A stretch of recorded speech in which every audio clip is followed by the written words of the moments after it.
फरीहा मनसब और आप देख रहे हैं हमारा खसूसी पॉडकास्ट, जिसमें ऐसी शख्सियत हमारे साथ मेहमान मौजूद हैं जो किसी तारीफ की मोहताज नहीं है, जिन्होंने अदबी दुनिया में काफ़ी नाम कमाया और काफ़ी सर्विसेज प्रोवाइड की अदबी दुनिया में। और ये बैनुल-अक़वामी शायर हैं, अदीब हैं, मुसन्निफ़ हैं, जनाब आफ्ताब खान।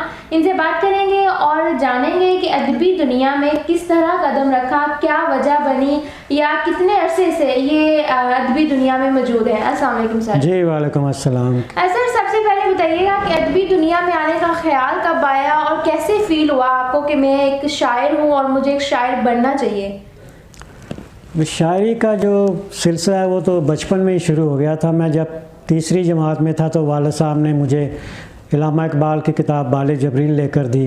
ओके।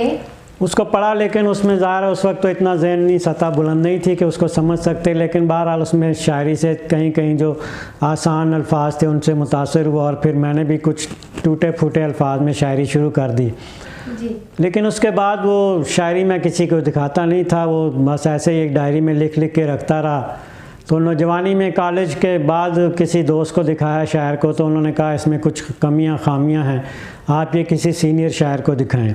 मतलब उस्ताद ज़रूरी है? जी जी, उस्ताद ज़रूरी है, उसके बगैर तो ज़ाहिर शायरी नहीं सीखी जा सकती। तो फिर मैंने उनके कहने पर ही अपना एक उस्ताद पकड़ा जिनका नाम था इल्लामा बशीर अज़मी। वो बहुत माहिर अरूज़ थे और बहुत सारे उनके शागिर्द भी थे।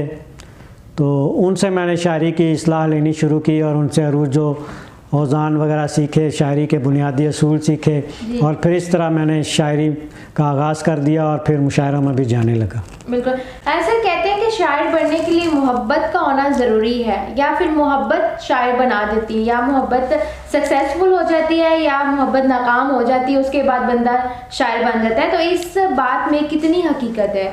नहीं, ऐसी कोई बात नहीं है। मैंने जैसा कि बताया कि मुझे तो बचपन में ही शायरी से शगफ़ पैदा हो गया था, तो इश्क होना ज़रूरी नहीं शायरी के लिए, शायर होना ज़रूरी है। इसके लिए उसका आप मुताला ज़रूरी है, उसकी वोकैबुलरी ज़रूरी है, उसका ज़ाहिर है शायरी के असरार और रमूज़ का इल्म होना चाहिए, उसके बाद ही शायरी होती है। इश्क सिर्फ होने से शायरी नहीं होती।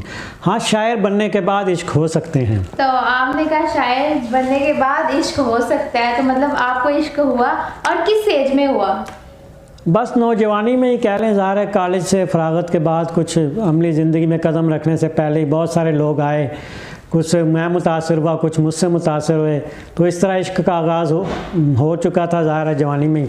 और फिर लोग आते रहे जाते रहे, ये सिलसिला तो चलता रहता है। जो आप इश्क हुआ आपको पहले, वो कामयाब हुआ कि नहीं हुआ?